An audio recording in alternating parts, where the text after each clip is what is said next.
YouTubers నుంచి heroes కి ఎదిగిన యాక్ట్రెస్ ఎవరో తెలుసుకుందాం రండి భయ్య పార్ట్ 2. ఫస్ట్ వచ్చేసి మన కిరణ్ అబ్బవరం గారు తన ఎన్నో షార్ట్ ఫిలిమ్స్ తీసిన తర్వాత 2019 లో హీరోగా ఛాన్స్ రావడం వల్ల రాజా గారు రాణివార్ అనే ఫిలిం తో డెబ్యూట్ ఇచ్చి మంచి సక్సెస్ ని కొట్టి హీరోగా సెలెక్ట్ అయిపోయాడు భయ్య. ఆయన అదే కన్సిస్టెంట్ని ఇప్పటి వరకు కూడా మెయింటైన్ చేస్తున్నాడని చెప్పాలి. ఇక సెకండ్ వచ్చేసి ఎవరో కాదు మన ప్రదీప్ రంగనాథన్ అన్నమాట.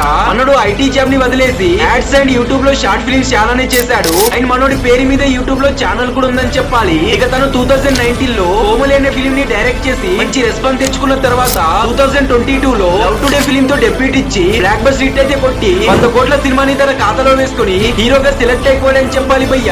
లాస్ట్ వచ్చేసి మన రాజ్ తరుణ్ గారు అన్నమాట. అన్నోడు యూట్యూబ్ లో ఉండే షార్ట్ ఫిలిమ్స్ దాదాపు లవ్ మీదనే ఉంటాయని చెప్పాలి భయ్య. The blindly date, a lovely hour, the week, two side love, approach అనే షార్ట్ ఫిలిం లతో క్లిక్ అయ్యి ఉయ్యాల జంపాల మూవీని 2013 లో చేసి బ్లాక్ బస్టర్ రెస్పాన్స్ అయితే కొట్టి హీరోగా క్లిక్ అయిపోయాడు భయ్య. కానీ ఇప్పుడే మనోడి అదృష్టం బాగా లేదని చెప్పాలి. మరి హీరోస్ లో మీకు నచ్చిన హీరో ఎవరో కామెంట్ చేయండి.